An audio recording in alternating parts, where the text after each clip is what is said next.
You want to know the truth about that human? I was there the day they handed her the drone. I held the requisition slate myself. I was the one who stamped the transfer. And I laughed. I'm not proud of that. But I won't lie to you either, because the whole point of telling you this is that I stopped lying to myself about humans a long time ago, and it cost me 3 of my own teeth and a piece of my pride to get there. My name is Taryn. Back then I was a depot quartermaster, 3rd grade Vossari coalition logistics. That's a fancy way of saying I counted things: crates, power cells, boots. I counted the things that other people died with, and I never thought too hard about who they belonged to once they left my hands. It was easier that way. You don't grieve a number.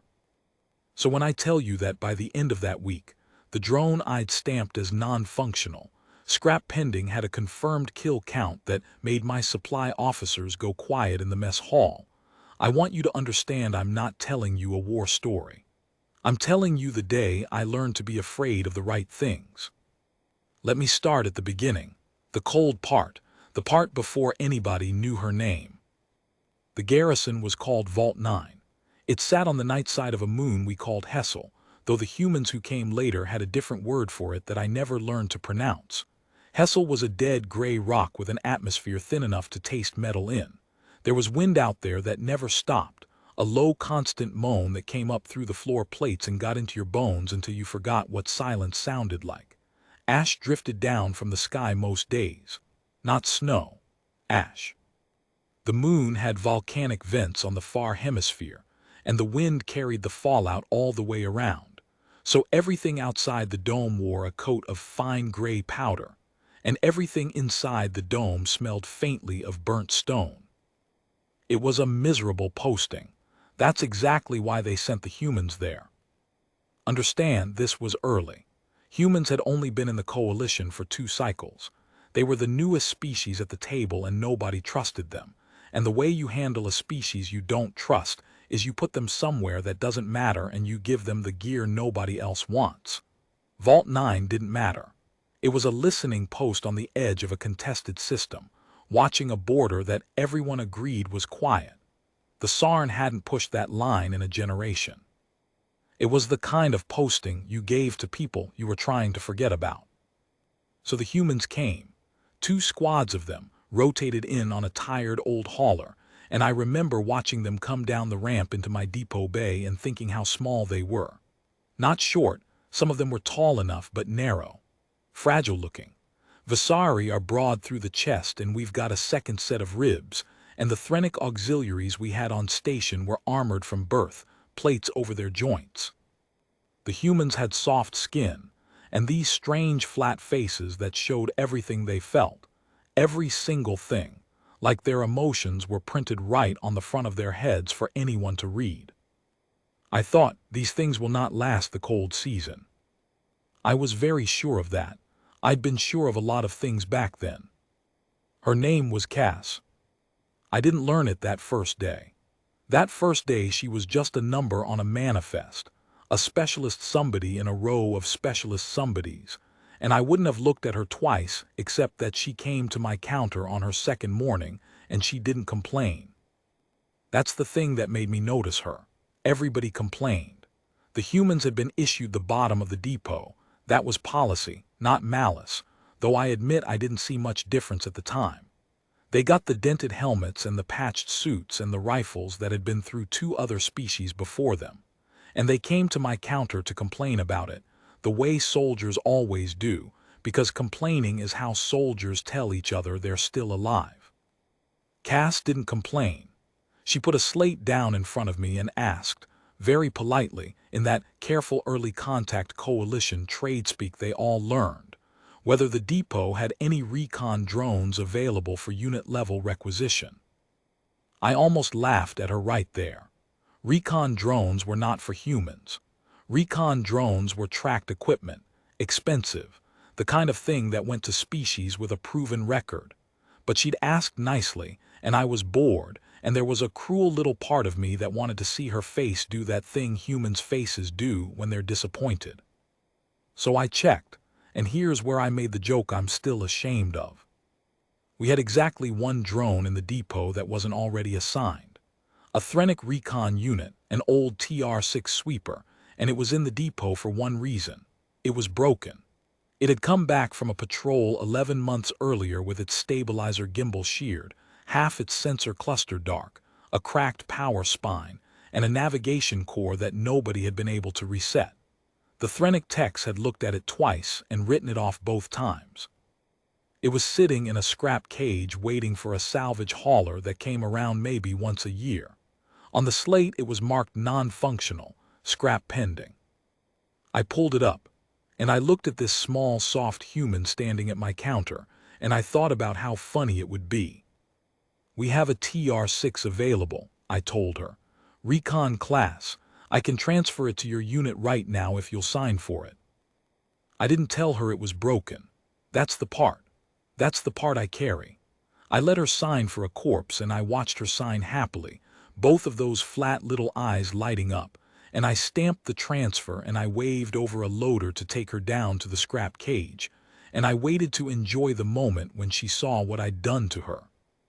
She went down to the cage. The loader pulled the drone out and set it on the deck in front of her.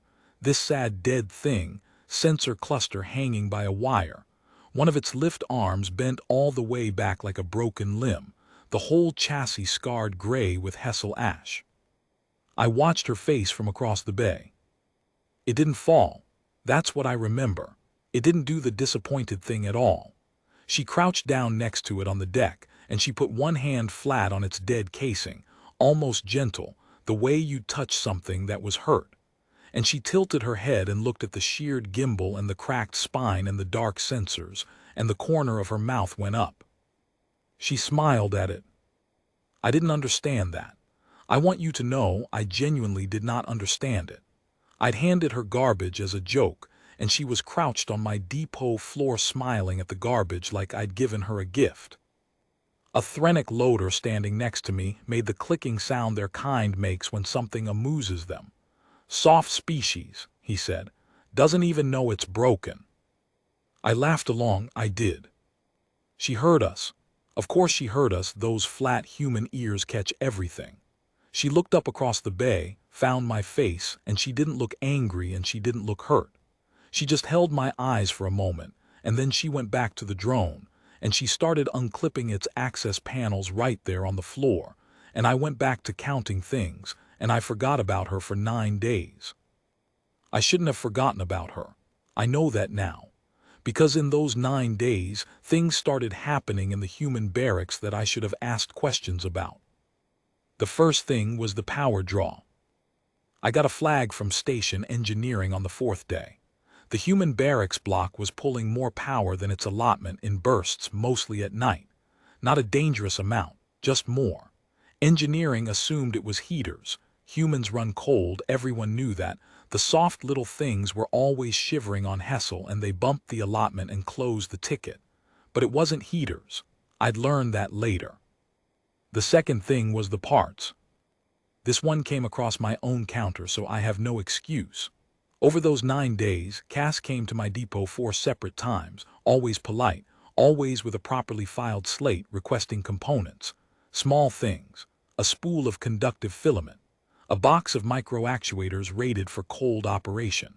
A salvaged sensor array off a wrecked atmosphere skimmer that had been sitting in my scrap cage even longer than the drone had. A coil of high-tension cable. A welding torch and a case of patch resin. None of it was restricted. None of it was worth a second thought on its own. So I signed it all over, one piece at a time, and I never once stopped to add it up. That's the thing about handing out garbage. You stop watching where it goes. The third thing I only heard about secondhand, from a Vossari sergeant named Drev who bunked 1 block over from the humans. He told me, over a card game, that the humans had a new sound in their barracks at night. A grinding, he said. A low mechanical grinding that went on for hours after lights out, and underneath it, sometimes, a single human voice. Talking. Not to another person, talking to something. Soft and steady, the way you'd talk to a frightened animal to keep it calm. "Praying, maybe," Drev said. He shuffled the cards with all 6 of his fingers. Soft species, they have rituals for the cold. I didn't think it was praying, but I didn't think it was anything important either.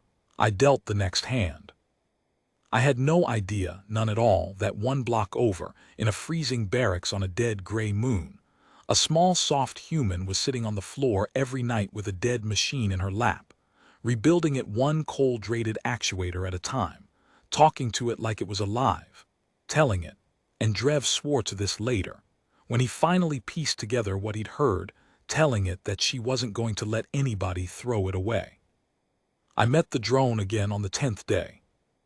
I was crossing the main concourse with a cart of ration crates when something shot past my head close enough to move the air against my face. I dropped the cart. I'm not ashamed of that. Anything moving that fast that close to your head, you drop what you're holding. I spun around with my hand already going for a sidearm I wasn't even carrying, and there it was, hanging in the air at the far end of the concourse, perfectly still, perfectly level. It took me a moment to recognize it as the same machine. It was the same chassis. I could see the old scarring under the new work, but it wasn't dead anymore, and it wasn't a TR-6 anymore either, not really. The sheared gimbal had been replaced with something cobbled together from the skimmer salvage, asymmetric, ugly, clearly hand-built. There were new actuators bolted to the lift arms in places no Threnic engineer would have put them. The dark sensor cluster had been ripped out entirely and replaced with that scavenged array, mounted at a strange forward angle, and there were 2 more sensors, smaller ones, bolted to the underside where the original design had nothing at all. It had cabling running along its outside in patched loops. It had welds you could see. It was lopsided and patched, and frankly it was hideous, and it hung there in the air more steadily than any factory drone I'd ever seen. And as I stared at it, the new sensor array rotated with a soft servo whine and looked at me. I had the strangest feeling, standing there. The feeling that I was being studied, that this ugly cobbled-together thing was reading me the way I'd once read a manifest. Then Cass came jogging up the concourse, breathing hard, her flat face doing something I'd later learn was embarrassment. "Sorry," she said. "Sorry, it got away from me. I'm still tuning the response curve, it overshoots." She lifted a small control unit, also hand-built, also ugly, and the drone drifted back to her and settled into the air at her shoulder, low and close, like it belonged there. I stared at the machine. I stared at her. I think my mouth was open. Vossari mouths are not built for hanging open, and it must have looked ridiculous. "That's the TR-6, I said. It wasn't a question, exactly. It was more that I needed to say it out loud to believe it. "Pigeon," she said. "What?" "Named it Pigeon." She reached up and touched the ugly chassis, and the drone leaned very slightly into her hand. Leaned, a machine. Pigeons are these birds back home. Everybody thinks they're trash birds. Dirty, useless, you see them in every gutter in every city. But they're actually really smart, and they're tough, and they always find their way home no matter how far you take them. We used to use them to carry messages in our wars. The most disrespected bird we've got, and we trusted it with our lives. She smiled at the machine. Felt right. I didn't know what to say to that. I'm Vossari. We don't name our equipment. Equipment is equipment.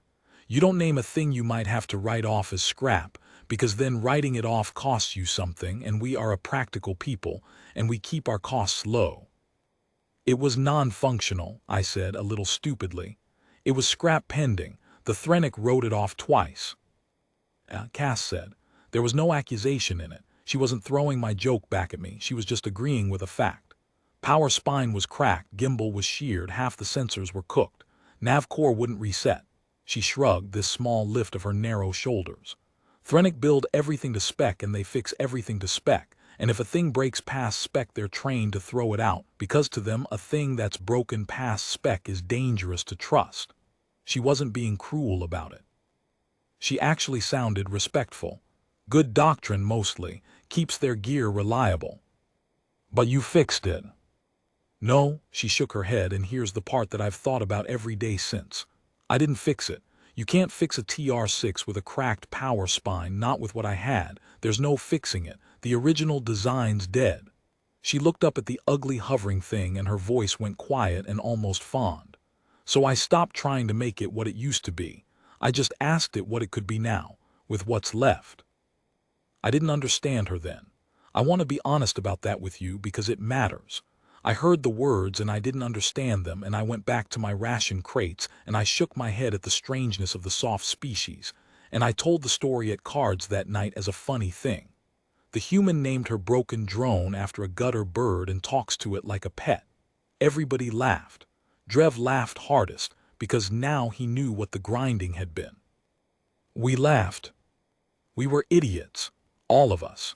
We laughed at the most dangerous thing on that moon because it was ugly and small and patched together by hands we didn't respect, and we did exactly what the Sarn would do 19 days later, which was, we looked at something broken and we assumed broken meant harmless.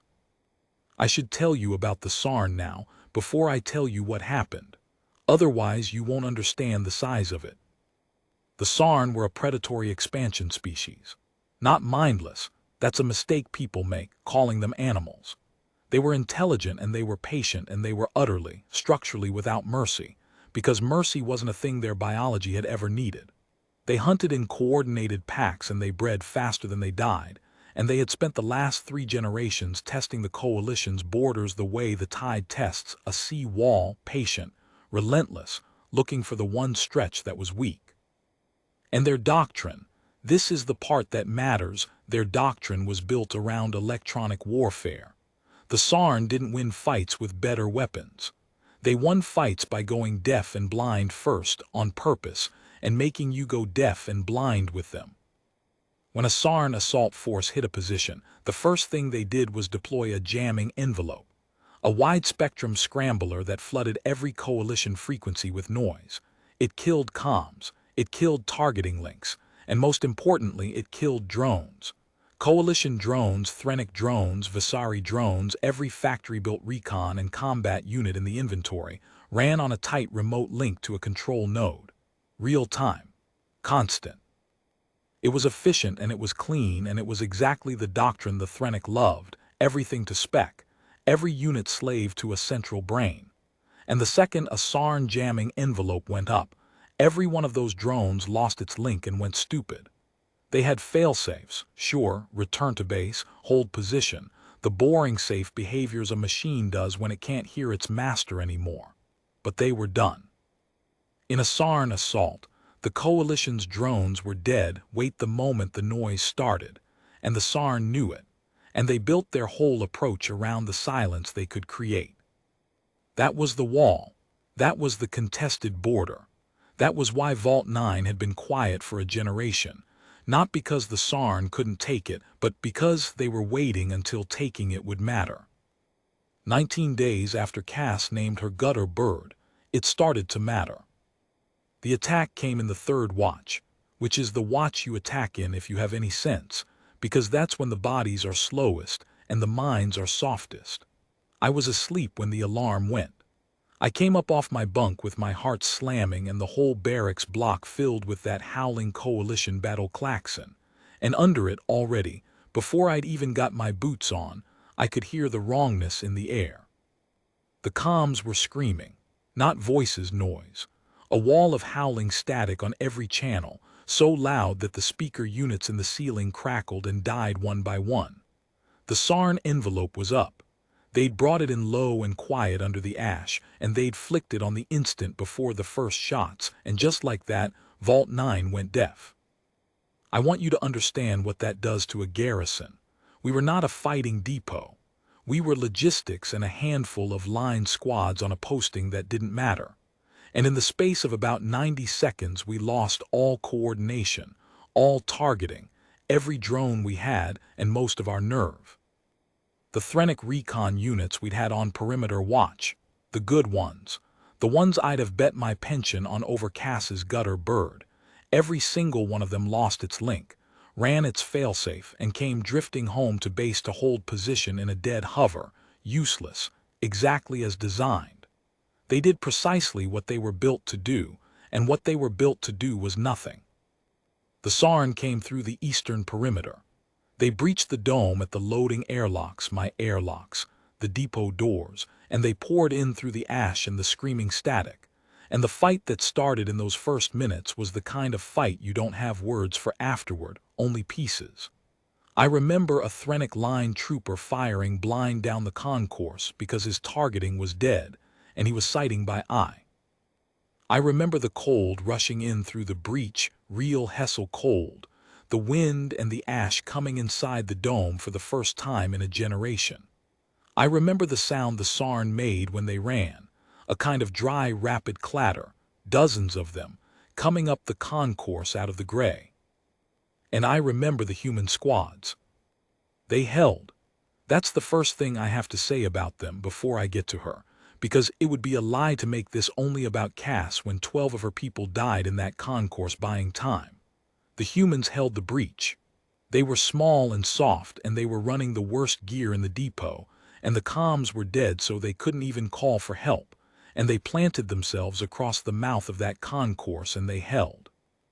They had a thing they did, I didn't understand it at the time, where they'd shout to each other by name, short hard words, hand signs, a whole language of fighting without a comm link, because their wars back home had taught them, long before they ever met us, that the radio always dies eventually, and the soldier who's already learned to fight deaf is the soldier who's still fighting when the noise comes. They'd learned to fight deaf. We never had. We never needed to until that night, and then we needed it more than air.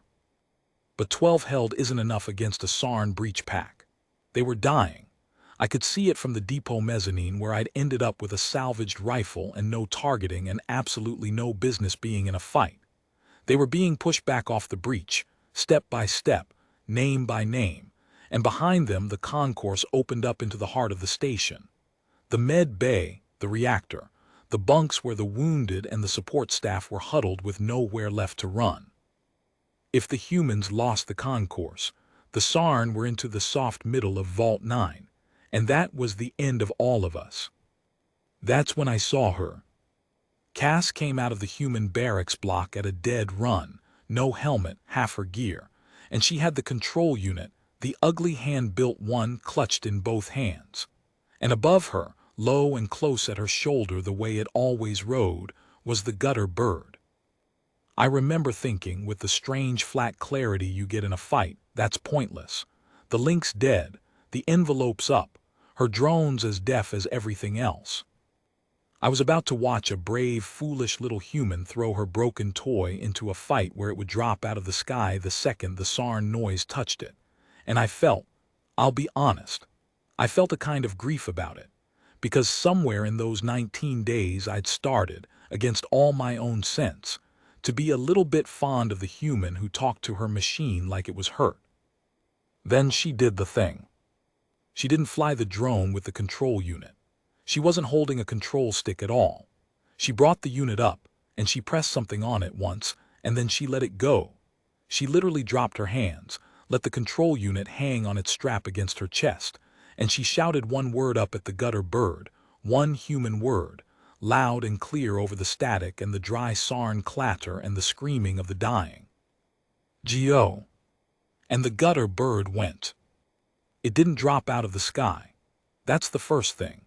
Every other drone on that station was dead in the air or holding a useless hover, slave to a control link that the Sarn had murdered, and Cass's patched-together monster rose up off her shoulder and shot down the concourse straight into the breach, and it did not so much as wobble. Because she hadn't built it to be flown. That's what those 9 nights of grinding had been.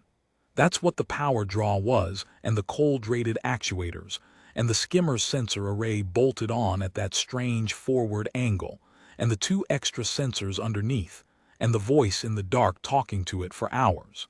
She hadn't fixed the TR-6. She'd told you that herself, and none of us had listened. She'd taken a recon drone built to be a remote eye for a central brain, a drone whose whole existence depended on a link to a master, and she'd thrown that design in the bin, because the design was dead. The power spine that ran the link hardware was cracked beyond fixing, and you can't run a remote link on a cracked spine. So she'd given it its own brain. She'd ripped out the slaved nav core that wouldn't reset, the core whose entire purpose was to take orders from somewhere else. And she'd built it something new out of skimmer salvage and cold-rated parts and patch resin and 9 nights of work. Something that didn't need a link at all because it didn't take orders in a fight. You gave it one command: go. And then it was on its own, deaf and blind to any master, running on what she'd taught it, hunting by its own scavenged senses, making its own choices in the dark. The one thing the Sarn doctrine couldn't touch was a machine that had no link to cut. They'd built their entire war around making you go deaf. And Cass had built a drone that was already deaf, on purpose, that had never once relied on hearing, that didn't even slow down when the noise came up, because the noise had never mattered to it. The gutter bird hit the breach like something out of an old human war story, and the part I have to tell you about, the part that made the supply officers go quiet in the mess for a week afterward, is that it was smart. It wasn't a missile. It wasn't a stupid thing flung at a wall. It came into that breach and it read the fight, with those scavenged senses she'd mounted at that strange forward angle, and it started making decisions, and the decisions were good. But I'm getting ahead of myself. I'm getting ahead because even now, even all these years later, when I get to this part of the story, my heart starts going and I want to rush to the end. And you deserve the whole of it. You deserve to see exactly what that ugly, disrespected, written-off little machine did in the concourse of Vault 9, and exactly what the human did beside it, and exactly what it cost, and exactly what it bought. So let me slow down. Let me get my breath. Let me tell you the part where the gutter bird earned its name in front of every species that had ever laughed at it, including mine. Including me, standing on that mezzanine with a rifle I couldn't aim, watching a thing I'd marked as scrap come alive in the dark and change my mind about humans forever. The first Sarn the gutter bird took, I almost didn't see happen. That's how fast it was. The Sarn breach pack had pushed the humans back about 30 paces off the airlock by then. The line was bending. There was a Sarn, bigger than the others, a pack leader by the crest along its spine, that had broken through a gap and was up and over a fallen ration crate, going for the soft flank where 2 human troopers were dragging a wounded man back toward the med corridor. It had its forelimbs up. I'd seen what those forelimbs did to a body. I'd seen it twice already that night, and I'd be a liar if I told you I wasn't about to look away. The gutter bird came in from above and to the side, out of the dark near the ceiling struts, and it didn't fire a weapon because it didn't have one. That's the thing people forget when they tell this story wrong, the ones who weren't there. She never armed it. There was no time to build a weapon and no parts to build one with, and anyway that wasn't the point. It came in fast and low, and it hit the pack leader across the side of the skull with its own bent lift arm, the one that had come back from patrol bent 11 months before and never been straightened. And the impact at that speed with that mass snapped the Sarn's head sideways into the crate hard enough that I heard it from the mezzanine over all the rest of the noise. The Sarn went down. The 2 human troopers didn't even know why. They just felt the threat behind them stop. And they kept dragging their wounded man, and they lived. The gutter bird was already gone, already up, already turning, already reading the next thing. And that's when I understood, standing up there useless with my rifle, what Cass had actually built. Because a weapon would have been the small idea. A weapon would have been Vossari thinking, or Sarn thinking, give it a gun, point it, fire. What she'd built wasn't a weapon. It was a presence. A thing that was suddenly everywhere in that concourse at once. Fast and unpredictable and impossible to plan around. That came out of the dark and hit, and was gone before you could turn. That didn't care about your jamming, and didn't care about your formation, and didn't follow any doctrine that the Sarn had 3 generations of practice killing. It hunted them. It used the ceiling struts. It used the ash drifting down through the breach as cover, dropping through the gray curtain of it so they couldn't track it coming. It went for crests. It had learned, somewhere in those 9 nights or in the first 90 seconds of the fight, that the crested ones were the leaders, and it went for them first every time, breaking their coordination, knocking the pack's head off so the body floundered. It baited. I watched it hang in the air just out of reach, deliberately, drawing 3 Sarn into a knot chasing it. And then it dropped straight down through the middle of them and they spun and slashed and hit each other. And by the time they sorted it out, it was 40 paces away over the human line, perfectly still, watching, choosing. A Sarn assault is a thing of momentum. They come and the pressure never lets up, and that's how they break you, not with any single blow but with the sense, growing in your gut, that there is no end to them and no point to fighting and you might as well lie down. They'd had that momentum. They'd been winning. And the gutter bird took the momentum away from them, piece by piece, by being the one thing on that whole gray moon that they could not predict and could not jam and could not understand. The human line stopped bending. It stopped, and then, name by shouted name, the way they fought, it started to come forward. I want to tell you about Cass during this, because this is the part the story usually leaves out, and it's the part I think about most. She wasn't doing anything. That sounds wrong. Let me say it better. She had given the drone one word, and then she had let go of the control unit, and the drone was on its own. She couldn't fly it, couldn't steer it, couldn't recall it, because she'd built it specifically so that no link could reach it, and that meant her link couldn't reach it either. Once she said go, the gutter bird was gone past her reach as surely as past the Sarns. She'd made a thing she could not control. She'd taught it everything she could in 9 cold nights, and then she'd had to trust it completely, to go into the worst place on the station and make its own choices in the dark. And there was nothing left for her to do but watch and hope she'd taught it right. So she fought. She picked up a fallen rifle from one of her own dead, and she went into the line with her people, and she fought on foot, deaf by name and hand sign, the way they'd all trained, while her impossible machine ran loose above her doing the thing she'd built it to do. She didn't watch it. That's what undid me, watching her. She didn't stare up at the gutter bird the way the rest of us were staring. She trusted it the way you trust a soldier on your flank. You don't watch them. You watch your own front, because watching them says you don't believe they'll hold. She believed it would hold. She'd named it after the bird that always finds its way home, and she sent it into the dark and turned her back on it and trusted it to come back, and she went to do her own part of the work. I've served 40 years. I have never seen anything as hard as that. To build a thing with your own hands over 9 nights, to talk to it in the dark, to love it. And I'll use that word, I don't care how it sounds. She loved that machine. And then to let it go where you can't follow and can't help and can't save it, and to turn your back and trust it. We don't do that, my people. We keep our hands on our things. We keep the link tight and the control close because letting go feels like losing.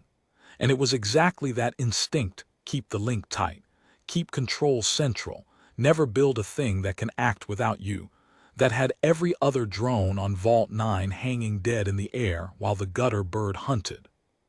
The humans had learned a different lesson somewhere, a harder one. They'd learned that the things you love the most you sometimes have to send into the dark alone and trust and let go. And they'd built their machines the same way they'd built their soldiers, to keep going when the link is cut, to fight deaf, to make the right call on their own when there's no one left to tell them what to do. That's the whole of it, really. That's the secret the rest of the coalition spent the next 2 cycles trying to copy and never quite managed. You can copy a sensor array. You can copy an independent nav core. You can't copy a people who, deep down in the place where doctrine comes from, are willing to let go. It took 11 minutes to clear the concourse. They tell me 11. It felt like a year and it felt like a breath, both at once, the way fights do. The Sarn broke. Not all at once. They don't rout the way softer species do. They're too patient for panic. But the breach pack had come in expecting a deaf, blind, leaderless garrison, the easy kill their doctrine promised.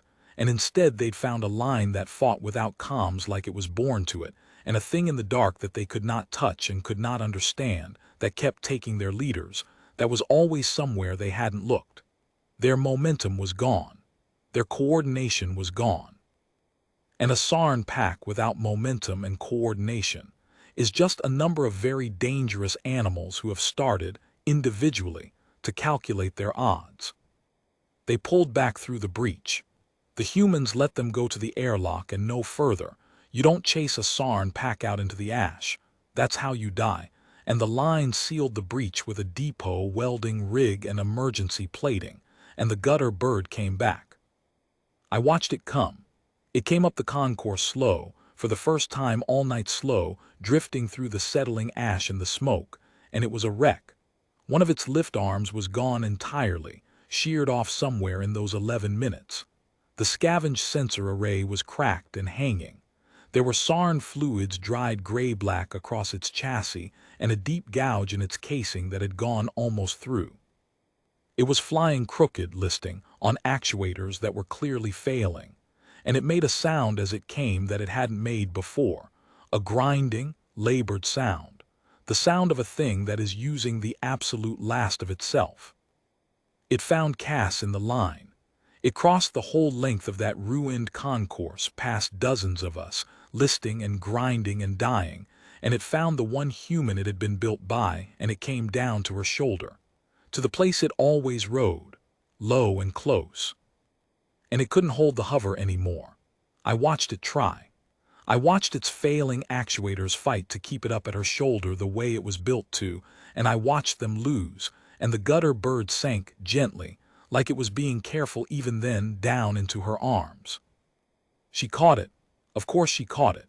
She went down to her knees on the cold plating with the weight of it, and she caught her broken machine against her chest the way she'd held it that first day in the scrap cage, and she put her flat human face down against its filthy gouged casing, and her shoulders shook, and over the comms which were coming back now, the Sarn envelope gone with the pack, the channels crackling back to life one by one.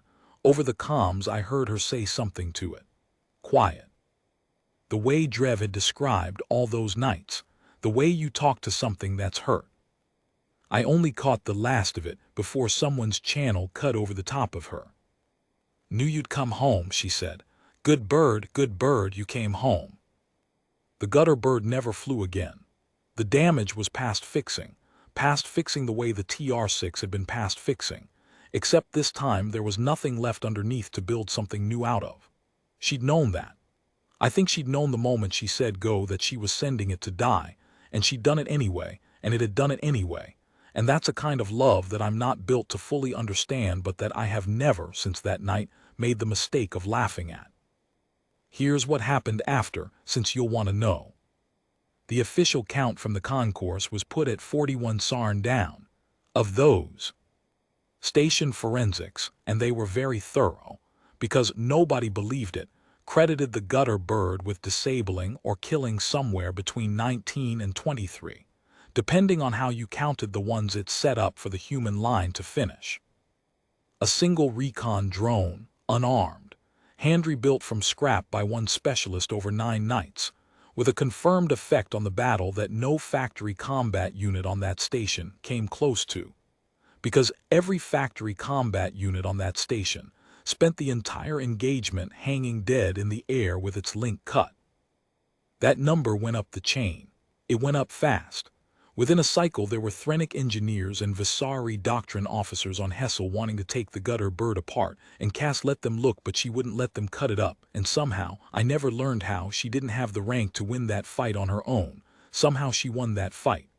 The gutter bird was logged as a casualty of the Battle of Vault 9. A casualty, not scrap, not salvage. A casualty, the same word we use for a soldier, on the same list with the same honors. I know because I'm the one who logged it. They gave it back to me, the paperwork, full circle, the same quartermaster who'd marked it scrap pending now marking it killed in action. And I want you to know that I have stamped a great many things in 40 years, and that is the only stamp I have ever cried over. The doctrine changed. Not all at once, doctrine never does, but it changed. Link-independent autonomous units, they called the new program, dry as you like, and they spent 2 cycles and a fortune trying to build factory versions of what Cass had built in a freezing barracks for the cost of some scrap and 9 nights of sleep. The factory ones were never as good. They were good enough to matter, good enough that the next time the Sarn brought their envelope up, they didn't find a deaf-blind garrison, and that alone has saved more lives than I can count. But they were never as good as the gutter bird, and I think I know why, and I told you why already. You can build the brain. You can't build the letting go. Cass got a commendation. She got two, actually, and a promotion, and a transfer she didn't ask for to a development posting where they wanted her to teach the program. She went. I think she hated it. She wasn't a teaching kind of human. She was a barracks floor, hands in the guts, talk to it in the dark kind of human. But she went because they told her it would save lives, and that was the one argument she never had any defense against. I saw her one last time before she shipped out. She came to my depot counter, the same counter, and she put down a slate, polite as the first day, and she requested transport authorization for one item of personal equipment, oversize. The gutter bird. She was taking it with her. Couldn't fly, couldn't fight, a dead wreck of scrap and patch resin and Sarn fluid that any sensible quartermaster would have written off twice. I signed it. I didn't check a single regulation. I'd have fought the whole coalition over that signature, and she knew it, and I knew it, and neither of us said a word about it. For what it's worth, I told her, and this was hard for me, you understand, my people don't say these things, we keep them counted and quiet inside us, I'm sorry. About the first day. I gave you that drone as a joke. I knew it was broken. I let you sign for it because I thought it would be funny to watch you find out. She looked at me, that flat human face that shows everything. And it didn't show anger and it didn't show forgiveness exactly. It showed something more complicated, something I've spent years trying to name. I know, she said. I knew that day. I heard you and the Threnic laughing. She picked up the slate. But here's the thing. And she smiled, the same smile from the scrap cage, the one I hadn't understood. You didn't give me a broken drone. You gave me a drone that everybody had already given up on. There's a difference. She tucked the slate under her arm. Broken just means it doesn't work the way it used to. Everybody acts like that's the end. Like the only thing a thing can be is the thing it was built to be, and once that's gone it's garbage. She shook her head slow. But that's never true. Not for a drone, not for a soldier, not for anybody. You're never just the thing they built you to be. You're whatever you've got left and what you choose to do with it. She left the next morning. I never saw her again. I heard she made it through the war, through 3 more years of it, the whole grinding length, and that the program she taught held more lines than anyone kept count of. I like to think she's somewhere quiet now, on some warm green world, with a dead gutter bird on a shelf where she can see it from wherever she sits. I'm old now. I count things still, out of habit, though they let me keep my own hours and nobody minds if a Vossari 3rd-grade quartermaster spends his afternoons telling old war stories to anyone who will listen. So here's the thing I tell them. Here's the thing I learned on a dead gray moon from a soft small human and a machine I marked as scrap.